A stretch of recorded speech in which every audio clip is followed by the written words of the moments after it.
The envelope was still sitting on the passenger seat of her car when Amara Okonkwo drove into work that Thursday morning, thick, cream-colored, sealed with a gold clasp that caught the early light.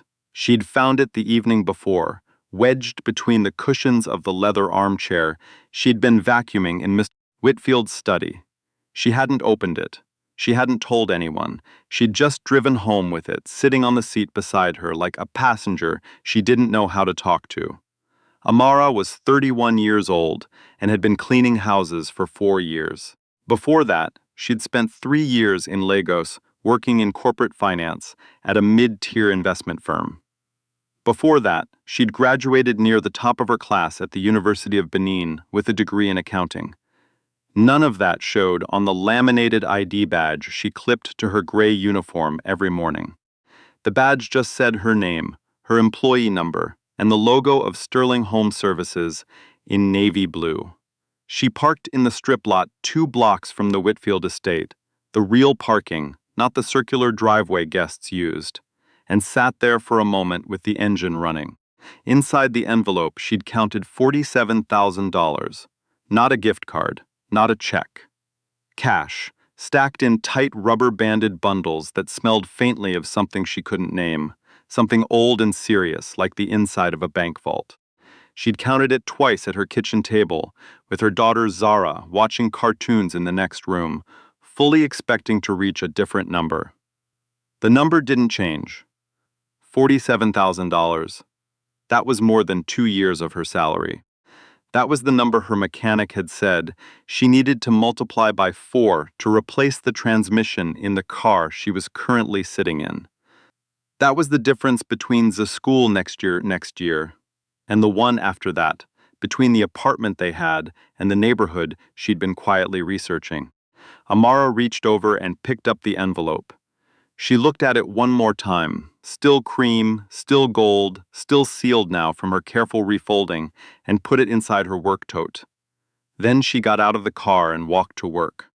The Whitfield house was on the north end of Carver Hill, in a part of Hartford, Connecticut that didn't feel like Hartford at all.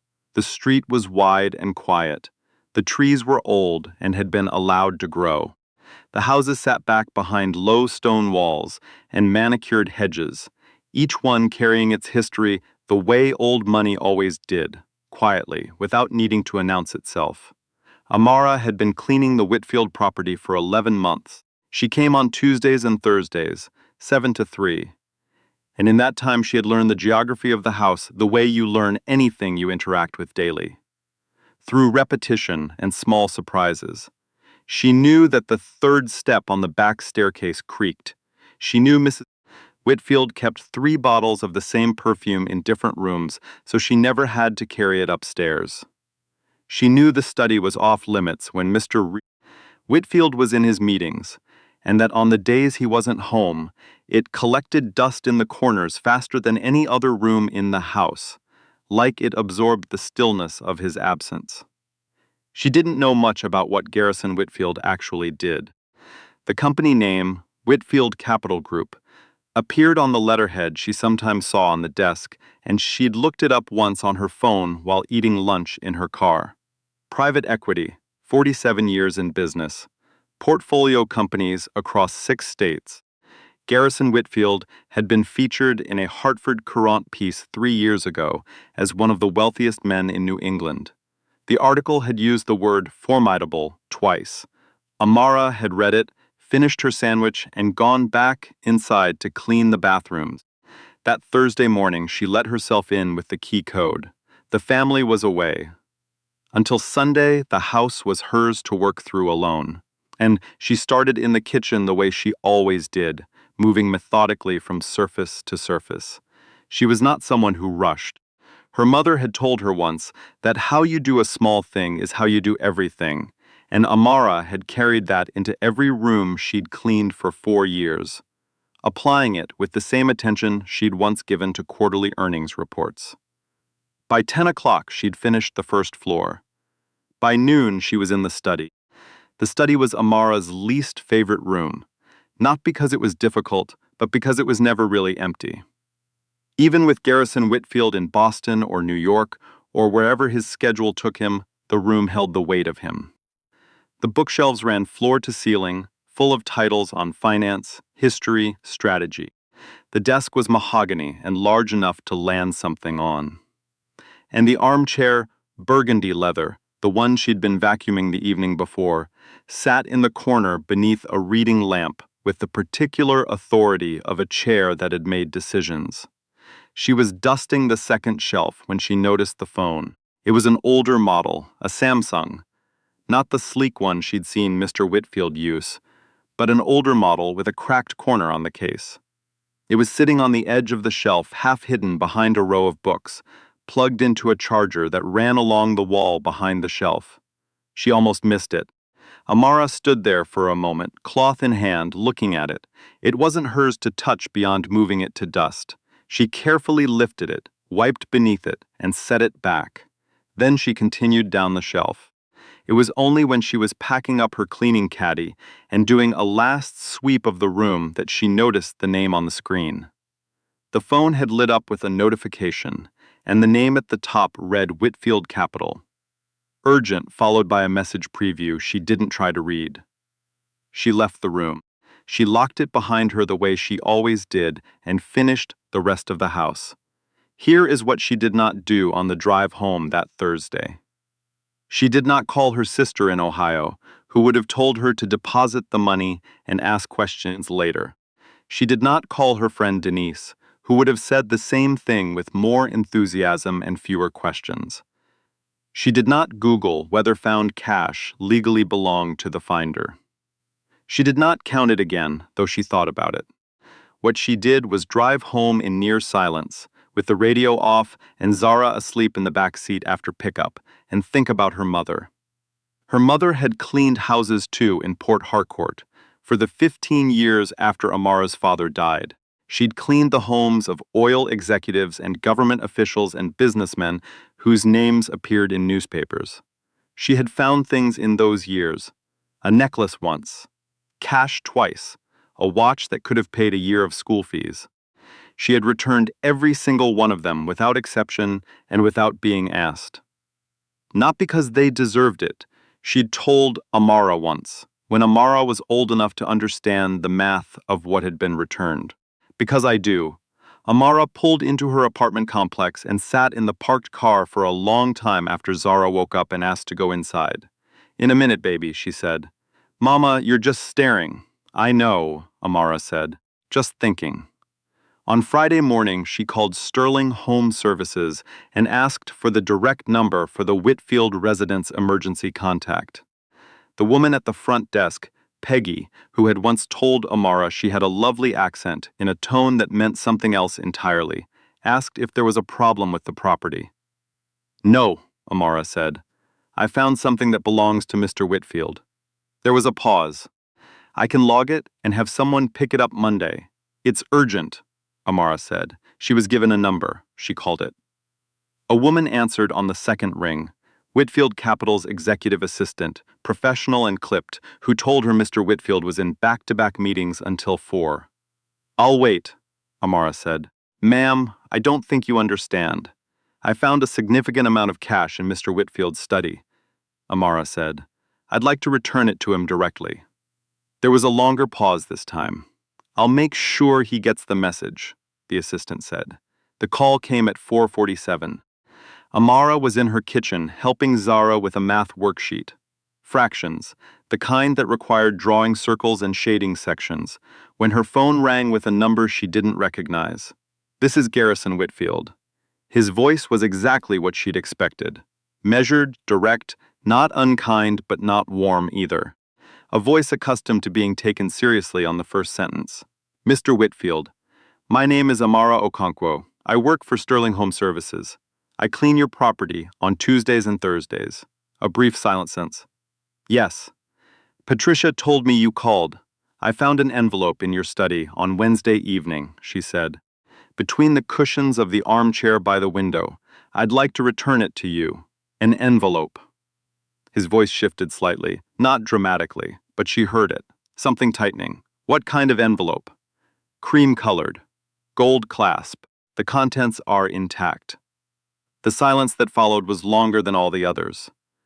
Amara waited through it the way she'd learned to wait through silences in boardrooms years ago, without filling them, without apologizing for them. "Where are you?" he finally said. "Hartford. Off Flatbush Avenue. I'm in Boston until tomorrow afternoon. Can you bring it to the house Saturday? I'll be back by 2.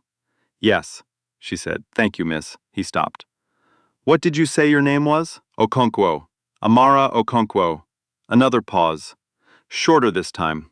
"Thank you, Miss Okonkwo." Saturday came in overcast and cool, the kind of October morning that couldn't decide whether it wanted to commit to fall. Amara drove Zara to her weekend reading program. 23 kids in a church basement off Albany Avenue, run by a retired teacher named Ms. Burroughs, who believed in phonics and snacks and absolutely no screens, and then she drove to Carver Hill. She had put the envelope inside a clear zip bag, the kind she used for documents, so nothing would be misunderstood about its condition. She'd written her employee number on a post-it and attached it to the outside. She didn't know why she did that last part. It seemed right. The circular driveway was not empty this time. A black Mercedes was parked near the entrance, and there was a man she didn't recognize standing near the front door. Thick-shouldered, dark jacket, the particular stillness of someone whose job was to pay attention. He straightened when he saw her car and came down the steps before she'd finished parking. "Monsieur Okonkwo?" he said. "Yes, I'm Kevin, Mr. Whitfield's security." He said it the way people said things when they needed her to understand the hierarchy without making it explicit. "He's asked me to collect." "I'd like to give it to him directly," Amara said. Kevin blinked. "Ma'am, I'm authorized." "I understand," she said. "But I'd prefer to hand it to the person it belongs to. If Mr. Whitfield isn't available, I can come back." Kevin looked at her for a moment with an expression she'd seen before, the particular calculation of a man deciding how much to push. Then he took out a radio and said something she couldn't quite hear, and waited. The front door opened. Garrison Whitfield was taller than she'd imagined. 72 years old, according to the Courant article, with gray hair and the slightly stiff posture of a man who'd been carrying a lot of weight for a long time. He was wearing a cardigan, which surprised her, not the suit she'd associated with his office, but a dark green cardigan over a collared shirt, like a grandfather on a Saturday. He looked tired. He held the door and looked at her steadily. "Mrs. Okonkwo," he said. "Mr. Whitfield." She held out the clear zip bag. "Your envelope." He took it. He looked at it for a moment without opening it, just held it in both hands, the way you hold something you thought you'd lost. Then he looked back at her. "Come inside," he said. "That's not necessary. I just wanted to make sure." "Please," he said. And something in the word, not commanding, not polished, just plain, made her follow him. The study looked the same as it always did, except that Garrison Whitfield was in it now, which made it feel different in ways she couldn't fully articulate. He sat behind the desk. He gestured at the chair across from it, not the armchair by the window, but a straight-backed chair closer to the door, the kind for visitors, and Amara sat. He opened the zip bag. He looked inside without removing the contents, and then he set it on the desk and looked at her. "This envelope was lost 6 days ago," he said. "We assumed it had left the property. I found it Wednesday evening," she said. "I should have reported it immediately. I apologize for the delay." "Why didn't you?" Not an accusation. A real question. Amara considered her answer. She'd thought about this on the drive over, had turned different versions of it in her mind the way she used to turn numbers, looking for the most accurate formulation, not the most flattering one. "I needed a day," she said finally, "to make sure I was making the right decision for the right reasons. Not because I was afraid or because I was calculating, because I'd thought it through." He watched her for a moment. "And what conclusion did you reach?" "That it wasn't mine," she said. "That's all." Garrison Whitfield leaned back in his chair. He looked older up close than in the photograph in the article, or maybe not older, just more human. The kind of tired that doesn't come from not sleeping, but from carrying things you can't put down. "Do you know what's in this envelope?" he asked. "I counted it when I found it," she said. "I apologize for that as well. I wanted to understand what I was dealing with." "And $47,000, she said. "Exactly." Something crossed his face. She couldn't name it precisely, but it wasn't surprise. It was more like recognition. Like a man confirming something he'd suspected, but needed to hear aloud. "There are people," he said slowly, "who would have made a different choice." "I know," she said. "Many of them are better paid than you." She said nothing to that, because there wasn't anything to say that wouldn't sound like she was performing. He was quiet for a moment. Then he said, "You've been cleaning my house for 11 months. Yes. Tell me about yourself, Ms. Okonkwo." She looked at him. "I'm not sure that's relevant. Humor me." She held his gaze for a moment and then, because he'd said please once and meant it, she did. She told him about the University of Benin, briefly. She told him about the 3 years at the firm in Lagos, about the auditing work, the financial modeling, the quarterly reviews she'd run on her own by the time she was 26. She told him about coming to the U.S. with her daughter when Zara was 2. Her husband had stayed, and then hadn't stayed. And that chapter was not something she unpacked in strangers' offices. She told him about the certification exams she'd failed the first time because she was working full-time, and passed the second time because she didn't sleep for 2 months and was scheduled to retake for the CPA in December. She told him all of this in the same calm tone she used on the phone, with clients, without embellishment, watching his face the way she always watched the room. Taking in information, adjusting as needed, he was listening with a quality of attention she hadn't expected. Not polite listening. Real listening. The kind where the other person's face doesn't move because they're actually tracking what you're saying. When she finished, he said, "Why are you cleaning houses?" "Because it's consistent work," she said. "And it lets me be home when Zara needs me. You have a daughter, 8 years old." He nodded. He looked at the envelope on the desk between them, and then he looked back at her. "I'm going to be direct with you, Miss Okonkwo," he said. "Whitfield Capital is in the middle of a restructuring. I recently lost my chief financial analyst, abruptly and under circumstances I won't detail. I've been conducting informal searches for 3 weeks. I have not found anyone I trust." He paused. "I value trust considerably more than credentials, as you might have gathered." Amara said nothing. "I'm not offering you a job," he said carefully. "I'm asking if you'd be willing to come in for a formal interview. With our finance team. On your terms, your timeline." She looked at him for a long moment. "I have the CPA exam in December," she said. "After December, then. I'd need the details in writing before I commit to anything." He almost smiled. Not quite, but almost. "Of course. And I'll need to give Sterling proper notice. 2 weeks." "That's reasonable." She stood. He stood too, which surprised her. She hadn't expected that, the formality of it, the acknowledgement. "One more thing," he said, before she reached the door. She turned. He was holding out an envelope. A different one. White standard. Her name handwritten on the front in a slightly unsteady cursive she wouldn't have expected from a man who ran portfolios across 6 states. "A reward," he said, "for the return." "Mr. Whitfield, it's not negotiable," he said, not unkindly. "You made an honest choice under circumstances most people would have rationalized their way out of. That means something to me." Personally, she took the envelope. She didn't open it in front of him. "Thank you," she said. "Thank you, Miss Okonkwo," he said. She sat in her car in the driveway for a few minutes before starting the engine. The white envelope was on the seat beside her. She opened it carefully and looked inside, and then she sat there for a longer time, not counting, just breathing. $20,000. She thought about her mother for the second time in 3 days. The necklace, the cash, the watch. All of it returned, not because they deserved it, because I do. Zara was at Ms. Burroughs' reading program until noon. It was just past 10. Amara had almost 2 hours, which was longer than she needed to drive to Albany Avenue and sit in the parking lot and let herself feel all the things she'd been putting in a tidy row since Wednesday. She let herself feel them. She thought about the CPA exam and the flashcards taped to the inside of her bathroom cabinet.